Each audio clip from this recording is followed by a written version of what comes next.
All right, before we step into our regularly scheduled content, playing some Mechabellum, I am going to make a little video here about why I didn't like Tears of the Kingdom when I played it. Okay, I get asked this a lot because I think a lot of people were expecting me to be like, it's a 10 out of 10 best of all time, because that's kind of how I felt about Elden Ring. And I want to preface with a couple of things. One, I don't actually think Zelda Tears of the Kingdom is a bad game at all. I don't want to communicate that. Also, I played for about 5.5 hours, got off the tutorial island, and I'll talk more about my gameplay experience in a moment. But then, I stopped streaming.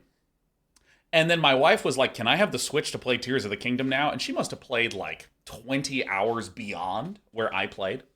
And when I saw that gameplay, I went, oh, this future stuff is actually pretty cool. And my opinion of the game warmed considerably at that point. So I know that there's a lot of comments on my YouTube video when I uploaded kind of explaining why I wasn't liking the game as I was playing it and so on. Many people saying, no, Sean, but like, how can you evaluate the game just on the tutorial when it gets so much cooler later on? And I've gotten a chance to see some of that stuff later on, and you were right. It is way cooler there. But I think it's actually really interesting why I wound up putting the game down, why I wound up having a negative experience, because isn't that fascinating that there's this game that gets so many 10 out of 10s, and when I played, I felt like I didn't even get to see the fun, and as it turned out, 20 hours later, when my wife was playing, I went, oh, there it is. Oh, that's so cool. And I think that this topic is a really interesting one, because this is something that has happened to me quite a bit in a variety of games, and I even have MS Paint here to talk a little bit about it. Mental models and how I'm able to think about a game in order to have fun. All right? So I want to start by pointing to the early Mario games, where you're Mario and you see a pit, and you want to jump over the pit, all right? And let's say, for instance, you jump and you fall short. Think about what your brain does without you even choosing to do it.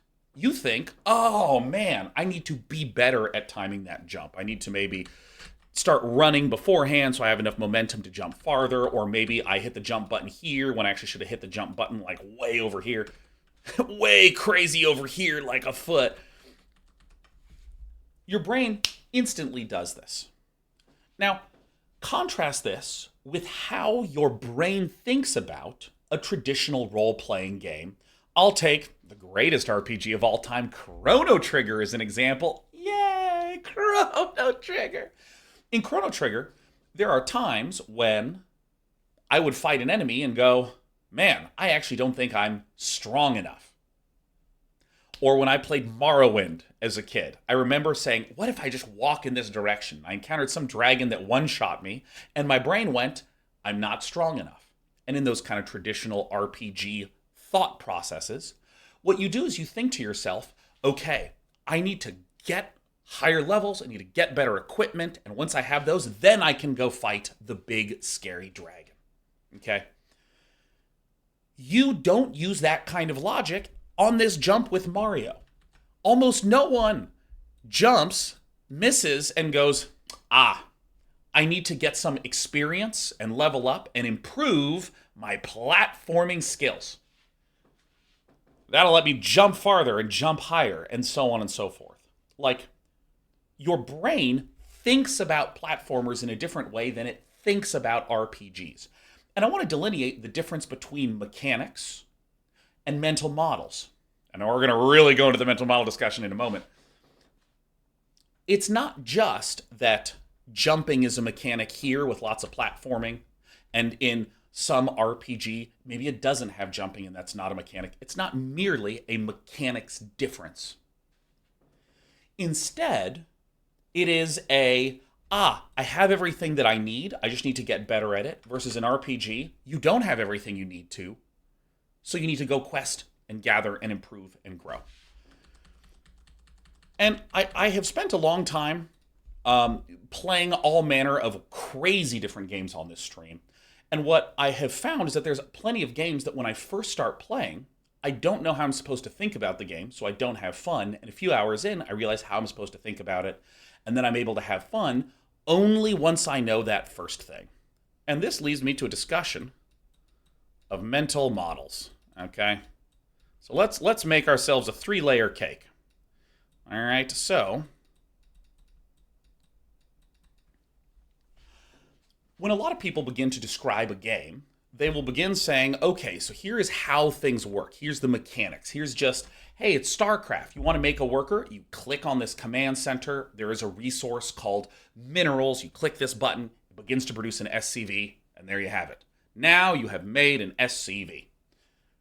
And then there's the strategy type stuff, which again, still using StarCraft, would be, here is a build order where you open with 6 Hellions in order to try to contain the Zerg, and you use a Banshee in order to prevent the creep spread to be able to transition into a mech build, blah, blah, blah, blah, blah. Now, I just did this with StarCraft, but it could be something like, hey, you are playing Morrowind for the very first time. Here is how the leveling works. Here is how spellcasting and combat works. And here's a really good build that you should go for. And here's a cool trajectory through the game that you should work on. Hey, here is, what is any other game? All right, hey, here's a Metroidvania game. Here's Hollow Knight. Here is the way that the buttons function. And also, here's a technique to beating this boss and yada, yada, yada, yada. And often I think that these are the two things that people think about. And by the way, these terms, I don't mean to be super robust. I just mean them to vaguely allow us to communicate more clearly about this. I feel like when most people are describing games, they go straight from the mechanics all the way up here to the strategy. But I feel like there is something that lives in between these things that I don't have the best word for. But I'm going to call this the mental model of the game. And I'm pretty good at writing letters with my mouse, I just have to say this. This is the thing that I'm talking about, that is the, how am I supposed to think about this game? What do I want to want in this game? And I'll come back to StarCraft, because that's the game I'm the most familiar with. Here is how you build a worker. All right? Here is how the tech tree works. Here is a really sophisticated build order that has 20 steps in it and all these various techniques, blah, blah. But mental models in StarCraft would be things like, never stop building workers. If you have a structure that can produce things, make sure that it is always producing something. Keep your money low at all times. Now, these are actually not correct things to do in a variety of different games. So for instance, always keep your money low. I mean, there's tons of games where you save up money until you're getting ready for the next big fight, and then you spend the money to get everything you need for it. Not true in StarCraft. Want to keep that money low at all points in time. Hey, keep all your production buildings active at any point in time. That's not the way a lot of games work. If I think about something like Command and Conquer 1, a game that's in the same genre, like, this factory is inactive for a long time because I'm busy using this barracks to build things. I will now stop using the barracks. I will now start using the factory again. You start and stop doing stuff. Not the case. Not the case in StarCraft.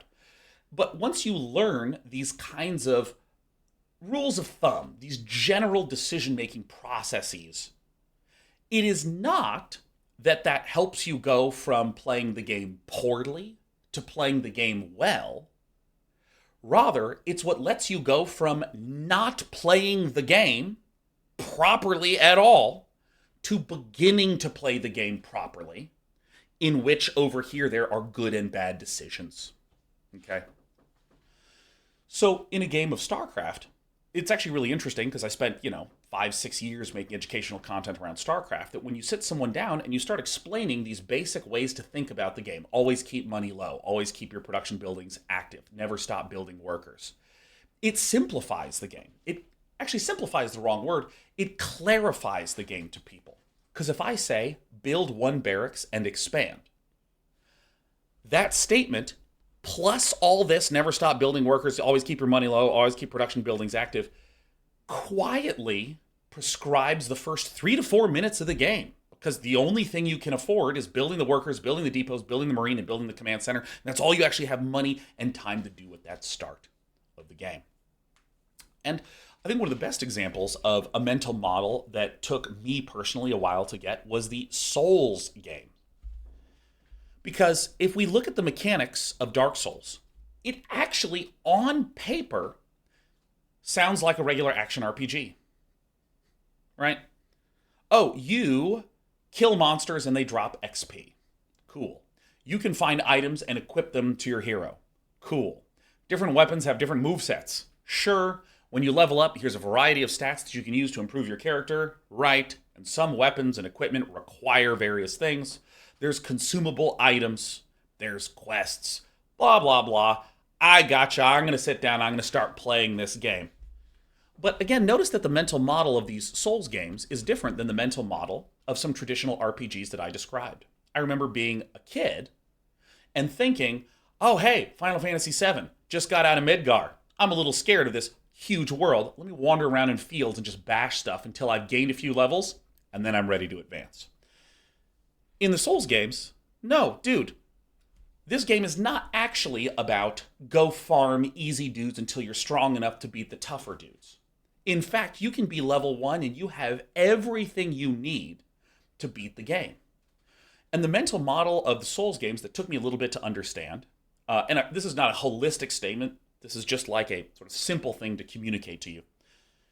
In the Souls games, the basic flow of the game is this. Enemies have animations, and a huge variety of different animations, and you're to study them until you see gaps of vulnerability, and they're trying to line up all the timing and animations of your weapons with those gaps. So in a lot of ways, it is a intense observation, reading, and timing game. Very rhythmic in nature. You have a stamina bar, which is what you spend to do any of these maneuvers. So you're trying to succeed at that game under the constraints of the stamina bar. And what's very helpful is that when you explain this to someone, suddenly they can conclude, hey, standing still is a great move because it rebuilds stamina. Spamming buttons, that's really bad because you're not looking at what they're doing and trying to find the right window to hit the single button tap or the pair of button taps that will let you get through.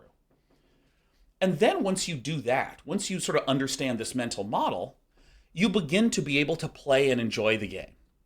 Yes, you have RPG-like mechanics, and there's items that you can collect. And yes, there are paths you can go through in Dark Souls to get certain weapons early on and build around them that make certain aspects of the game easier and so on. But sitting in between these is this idea of it being a rhythm game, the way you're supposed to think about it, the way you're supposed to carefully read these animations and time these hits. That's the main thing that you need to think about. That's the thing that you want to do anytime you see a new enemy. This now allows me to talk a little bit about Tears of the Kingdom. Okay? Now, it is an open world RPG in which you have all manner of MacGyver-y construction styles of stuff. All right? You can glue stuff together and then jump into the thing that you've built using the, teleport from below ability, and you can then like solve all these like crazy puzzles and all this stuff. It's terrific. It's great. So good. This was the thing that I really struggled with when I first sat down to play Tears of the Kingdom. Let me walk you through this. And by the way, Kiss Duke, I'm going to come to your point after I go through my spurple. All right, there we go. All right, let's go ahead and... Oh, wait, no, excuse me. I'm a MS Paint mastermind. Let me go ahead and delete this. All right, joink. So let me draw the tutorial island.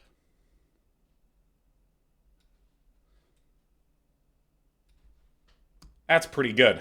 You might be like, wow, that's a great illustration, Day 9, but actually this is the tutorial island. And when you begin, you're told, okay, you're going to kind of jump down from this point, you're going to splash on some stuff, and then we want you to wander over to here, which is your first quest. And then here's mechanic A, where you get the Ultra Hand. And then I believe B is over here where you get Fuse, and then there's C over here where you get Jump all the way through here. And this is the rough order that I went through. I went from here to here, to here, to here, and I should actually draw with arrows. This is a rough order that I went through the tutorial island. Now, it's very important that I emphasize a few things. First and foremost, one, I don't think Tears of the Kingdom is a bad game. I don't think that. 2, I did see stuff past the tutorial island, but not when I was on stream, and those things did warm my opinion. And what I'm going to talk about is a lot of why I didn't like the tutorial island in particular. And I recognize this doesn't apply to the rest of the game, and we're going to come to the rest of the game kind of at the end. And there's another thing I want to say. Yes, perhaps the most important prefacing of all. I haven't played any Breath of the Wild. I haven't played any Breath of the Wild. I have played no Breath of the Wild. Cool. Great. So, when I hopped into this game, and let me kind of remove these lines here, and let's make them in sort of a darker gray color, so that way we can at least see the trajectory that I went through this.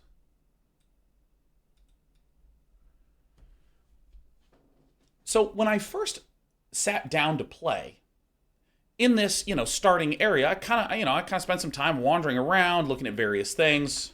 There were not a lot of enemies. I just kind of climbed trees, looked around, gathered some stuff. Hey, if I consume it, I can get extra health. Great. Hey, there was like a little bridge that I got to go across, and then I wound up dropping down here and kind of wandered around in this area. And there was just not that many enemies to fight. There was a good amount of stuff to collect. I guess I'll just go here. Okay, cool. And right away, I want to stress that this question popped into my head. How am I supposed to think about this game? What's the mental model of thinking about this game? What are the loud bits that I should have in my head? Now, if I come to the Dark Souls example, yes, there are a whole lot of consumable items. That is tiny in comparison to the high-level statement. Make sure you're watching animations. Try to time the animations of your attacks of when to hit them. This is the main thing. And consumable items are sort of like a tiny little thing. And when I was wandering through, okay, is this going to be one of those open world RPGs that's really, really combat focused? There didn't really seem to be that many enemies wandering around. Okay, I'm collecting a lot of stuff. Is this going to be more about collecting and trying to gather things? Gosh, kind of reminds me of Banjo-Kazooie. Is it kind of like a completionist style thing? Well, no, these all seem to be consumables that help me in some way. I wonder how that actually functions. Let me not worry about it. Let me not think about it too much. And I kind of wandered this way. Went to this thing that gave me a quest to get these 3 things. And I was like, all right, cool. And then I went to this first shrine where you got the Ultra Hand. What I feel like the game did here and for the rest of the island is that it felt very much so like it said, here's a mechanic. Cool, here's a mechanic. Cool, here's a mechanic. Cool, here's a mechanic. Here's a mechanic. Here's a mechanic. All right, figure out how you're supposed to have fun. And then I dropped onto the main world. Now, as someone that didn't play Breath of the Wild, I want to stress this notion of mental models. Actually, probably should have stated this before. This notion of mental models is in a lot of ways trying to guide you, the player, to show you what the fun thing even is. Coming back to this Dark Souls example, the way you're supposed to think about this game is timing animations in order to hit them. And when you get that, you start to have fun. Oh, I noticed that when he swings his mace overhead and it hits the ground, he staggers for a little bit. Now I'm going to hit him now. I had fun. In the Mario games, when I jump over a pit that was really, really far, oh yeah, oh my God, dude, I barely made that jump. I had fun. When I grind levels in a traditional JRPG and then fight some boss and 2-shot him, it's fun because I feel so powerful. It's amazing. So when I got here and it said, you amazingly get to glue things together, float them around, set them down, and somehow this doesn't have a ridiculous huge amount of bugs and is pretty straightforward to control. You can build contraptions, glue stuff together, and there you go. I was like, okay, this is sick. And then I built a little bridge. It's the first thing you do. And then the second thing you did in this shrine is you had the weird little, there's the rail where you put the hooks on and you get to build this thing. And if you watch, I'm goofing around. I'm trying to make it look stupid and like attaching it at a weird angle so that it wobbles. Because that's funny. That's fun. And then there was this long pit. And if you stood on this, you got to zip across. And I was like, all right, this is sweet. This is going to be awesome. I don't know about this mechanic. I worry it's going to be like buggy and a little janky. Oh man.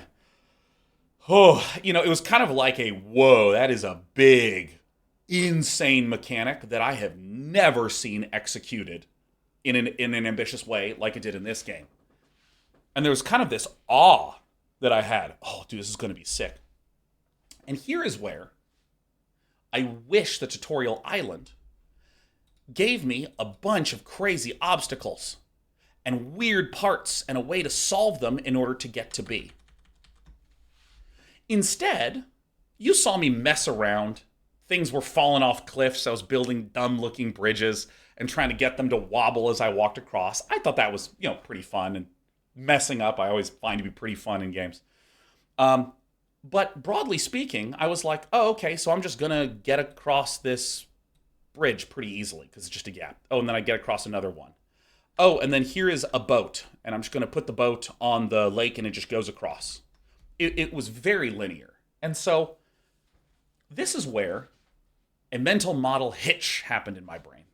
Mental model hitch happened in my brain, which is there are certain kinds of puzzles that are very freeform, that is about you figure out your solution to it, and here's a rich palette of stuff, and you get to solve that. This is why I like games like Magic the Gathering. How do you have the puzzle of the deck assembled to let you solve the thing? There are also games in which this is a red door, get the red key. This is a blue door, get the blue key. It's very lock and key sort of style. And many of the puzzles in this journey were very lock and key. Here are some panels, get over the bridge. Here is another set of logs, get over this bridge. Here is a lake, sail across it. And so part of me was like, okay, is this freeform sort of thing? Or is it like just lock and key? Well, maybe, wait a minute, maybe I'm actually playing this game wrong. The way that a lot of the open world RPGs that I have played have been something like, hey, there's a red tower in the distance, and well, let's just say we're Fallout New Vegas, and I see like a roller coaster over here, and I'm like, what's that? Looks, wow, did wind up looking a little phallic. Who knew it would take this long to get here? Oh man, so let me go here towards this tower. Or wait, no, let me go to Prim, and there's quests, and there's people, and there's content, and there's enemies, and there's stuff there. I got a reward by seeing a thing in the distance and going towards it. And so I remember being here in this game going, hey, maybe what I need to do is I need to like go to this little tower over here, and I need to like move some platforms around and jump over and get over to this tower. And oh my goodness, there's a chest there. And I open the chest, and it's like 3 arrows. Oh. And then I started to note, okay, well, wait a minute. I have not actually gotten more powerful stuff. I haven't gotten like better armor, better pants, better weapons in a large world. And so I had incorrectly concluded that you didn't actually have RPG style progression. Right? I incorrectly concluded that you would not get better things, that it was very flat. Now, there's a lot of games in which you don't have progression. A game like Rocket League, you have all the tools available at your disposal. There it is. A game like The Last of Us, you pretty much don't have, or I should say, the progression you have in Last of Us is very flat when compared to something like Path of Exile, where it's so right around getting to this area, which is where you got fuse and things were attached, I felt kind of a sense of confusion. Okay, so these puzzles, is this build it however you want? Or is it more lock and key? And also, I went to go on a little journey to find what was underneath that tower, and it was a chest that had 3 arrows. So maybe that loop of go pick a goal and get there and get a reward, maybe that isn't how this game really exists, because if I have the arrows, I guess I just don't need to go here. Now, if I had gone here and it was like you got 25 mega arrows, something in my brain would go, aha, I see. The way I'm supposed to think about this game is that I need to collect resources, and seeing things in the distance is a tiny promise that you're going to get some really valuable resource. And compared to a traditional RPG, ooh, hidden path, go down this way. At the end, there's a chest, and it has a really good sword. Great. Some progression happened. Or maybe there's a boss, and you kill it and it gives you experience. Some progression happened. I'm not saying and I want to be really clear, I am not saying that Zelda should have had progression, and the problem is that it didn't have progression. I'm not saying that Zelda should be anything different. I am not trying to say it needed to do something other than that. That's not what I'm saying at this point. What I am saying is, when I went on a little journey to say, hey, what's that over there, and didn't get a reward, and that happened a few times, and then when I made my way here, and I hadn't really had any progression, I was confused. Because I wasn't sure what is it that I'm supposed to want? What is it that I'm supposed to want to do? Like, how am I supposed to use the set of mechanics to have fun? Now, as an example, let me give a suggestion, not as in Zelda should have done this, but to communicate my point. Let's imagine that here's where you got Ultra Hand, and there is a weird chasm here and a weird chasm here, and I'm going to put these little hashes as small chasms. Let's imagine this first one that I am going to circle in green. Let's say this one was very easy to get across, but this one, you had to get a little creative. Then it was straightforward, and then I had to get a little creative. That would have helped me better understand, oh, I can do creative solutions in all sorts of different ways. Hey, that's pretty sick. All right. And again, I have played many games where there's a red door, you find the red key. There's a blue door, you find the blue key. That's it. I've played so many games where that's the way it works that my brain was kind of going, is this how this functions in this game? Because I didn't have the kinds of creative puzzles that you wind up seeing later in the game, in the tutorial. So I get Fuse, and it was like, you can attach a barrel to your sword, and now you have a barrel sword, and now you have a rock shield. these things that were amusing. But then again, imagine there was a barricade here where I needed to attach a rock to a sword, and there was another barricade here, and there was a really tricky set of things that you need to fuse through, and another barricade, and another tricky set of things that you need to use fuse through. That would have showed me, hey, you can use fuse to overcome problems. So I hope that I am stressing a pattern again and again and again between here is a mechanic, here, like I guess I'll use blue now, you learn this mechanic here, and this is how I want you, the player, to think about this mechanic. And now you get to have fun because I've showed you how you're supposed to think about it. Hey, here's what Fuse does, and here's some time that you get to spend overcoming things to help you think about Fuse.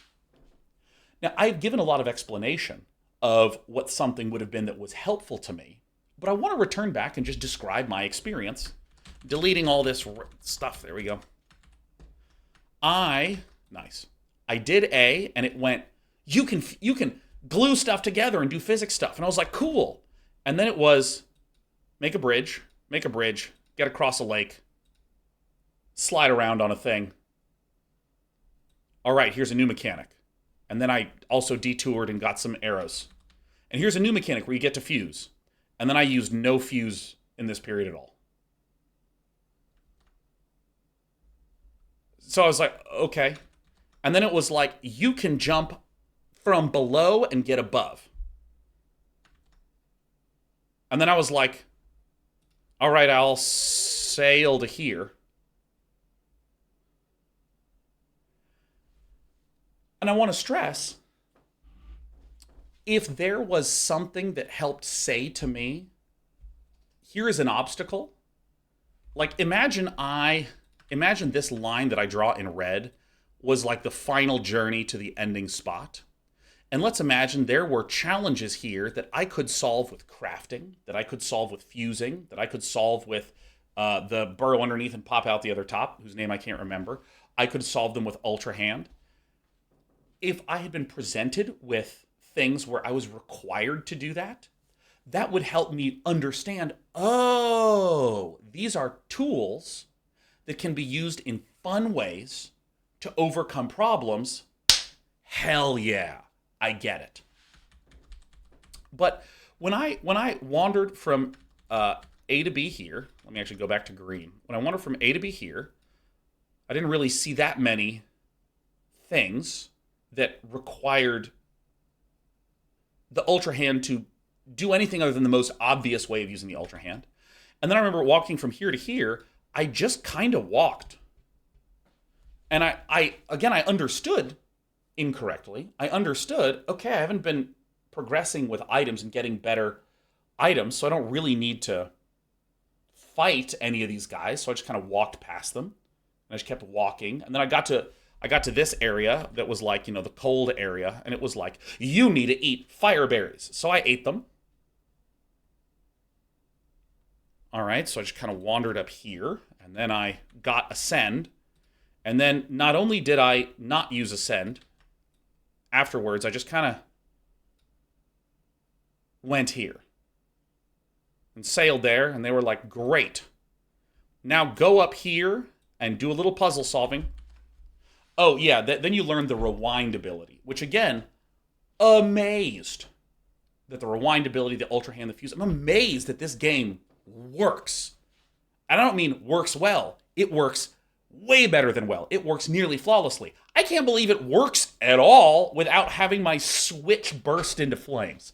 I think that this game is one of the most astonishing technological achievements that I have ever seen, period, okay? Eat your heart out, ChatGPT.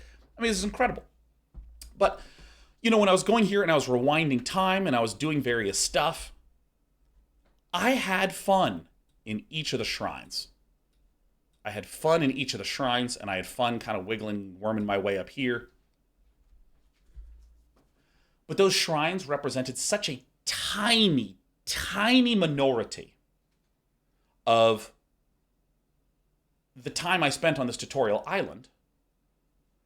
By the time that I jumped off the island and landed there, I just didn't understand how I was supposed to think about the game. Is this a game that is about traditional RPG style progression where you're going to get stronger and stronger and stronger? I mean, Link to the Past, the 1991 Zelda game, that game had some of that.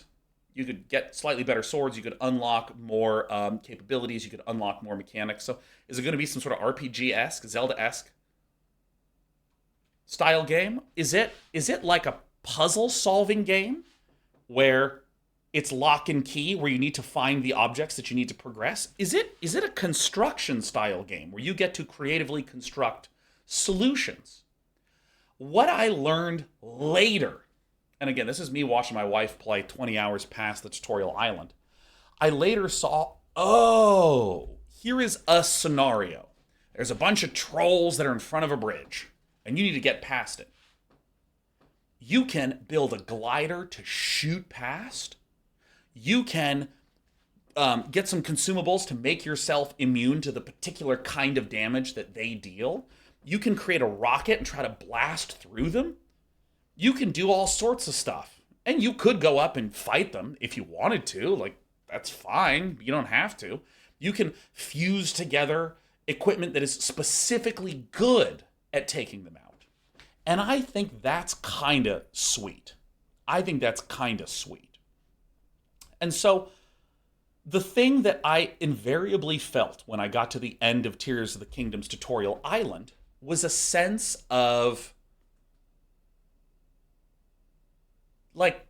confusion. I think I'll just keep coming back to that word. I felt like the game said, look at this cool language. And I said, well, what if I translate it into French? Okay, this isn't French. Okay, what if I translate it from Spanish to English? Oh, it wasn't Spanish. What if I translate it from Korean to English? Oh, it wasn't Korean. I tried all my different language translation tools, right? I tried all my different mental models and kept trying them on.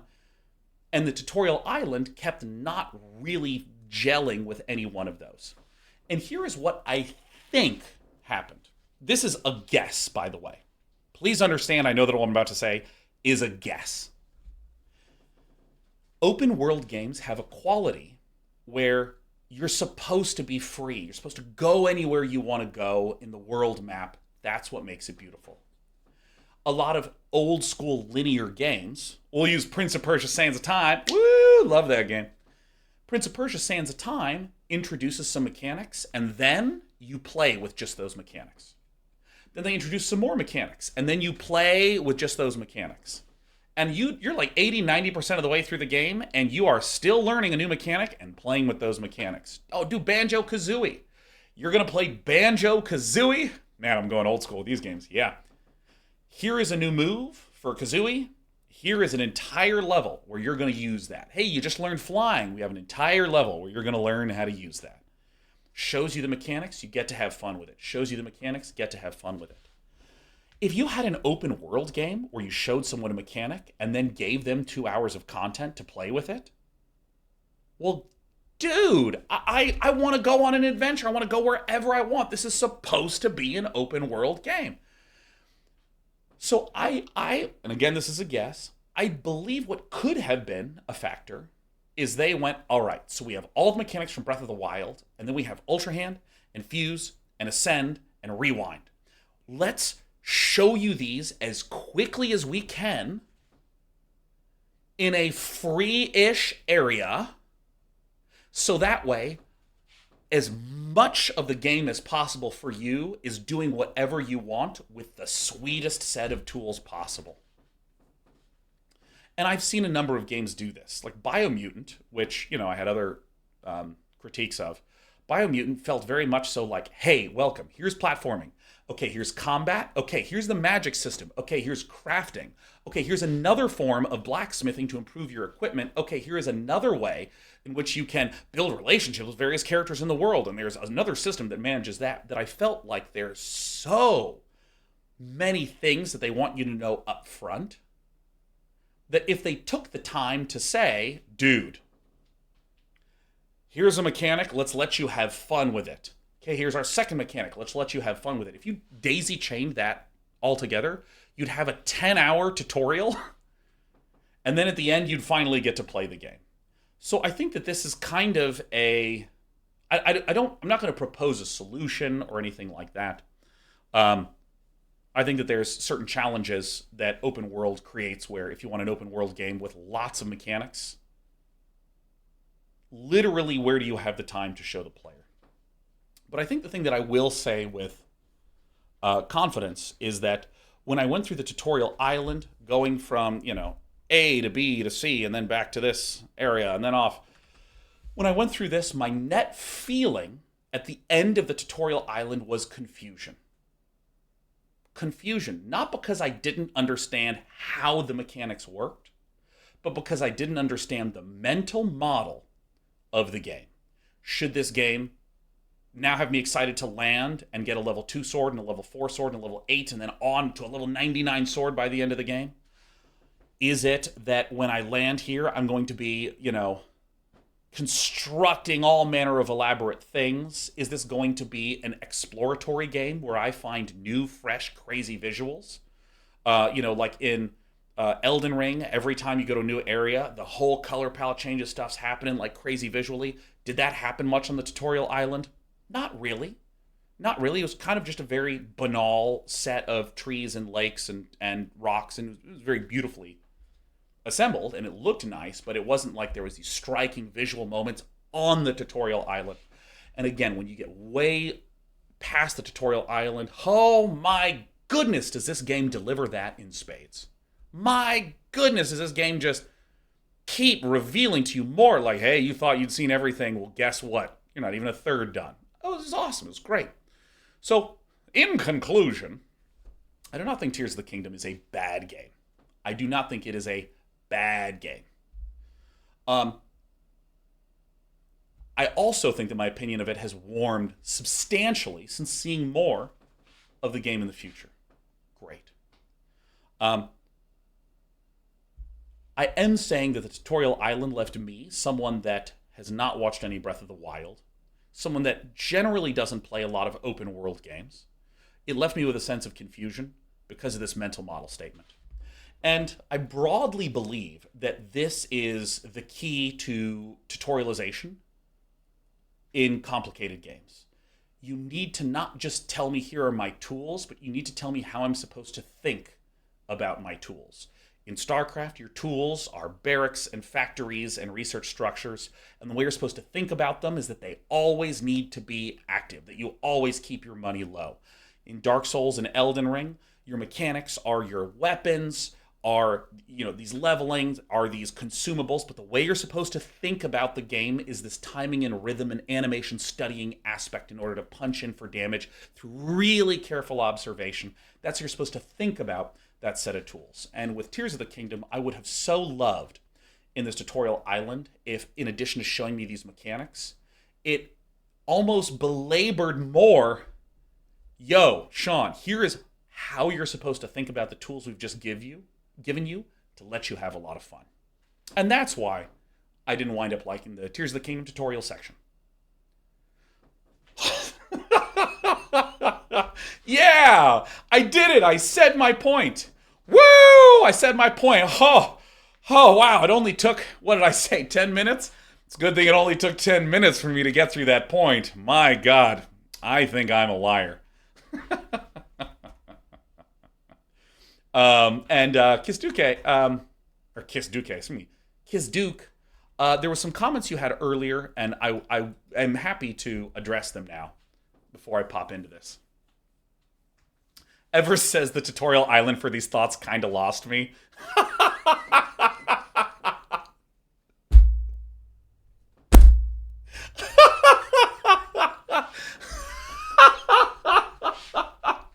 Yeah, no. I mean, day 9, I get what you're saying. Like, I understand the mechanics of the English language, but I just don't understand how you want me to use your words to have any fucking fun. It's fucking so good. Oh, I remember what Kiss Duke. I think that the point that you made a comment earlier that I wanted to come back to, where I was giving this.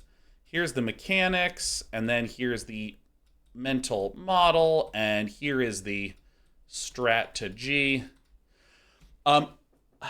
Forgive me for paraphrasing you. I recall you said, well, really, the mental model, it's not a different thing than strategy. This is like your rudimentary building blocks of strategy, right?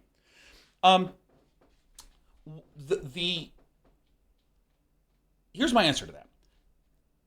I am a huge believer of language as helping communicate as being its primary value. I don't think of definitions in language as necessarily needing to be precise or I need to prove to you that these are different. Like, no, they're completely different things. Rather, I do agree that there's kind of a fuzzy boundary between these two things, right? Kind of a little bit fuzzy. And maybe we might say this is advanced strategy and this is primitive strategy. Maybe that's a better bit of language to that. And for me, I am content having this be kind of a fuzzy boundary between these two things. Because if we change our language to be advanced and primitive, we just take exactly what I said and then copy, Control R, replace all, mental model with basic strategy. But I like to use a different set of words that has nothing to do with this set of words to emphasize this and to clarify it more. I have used this description before saying, yeah, we have your strategy fundamentals and your advanced strategy. And when I have communicated this to people, they literally don't understand that I'm talking about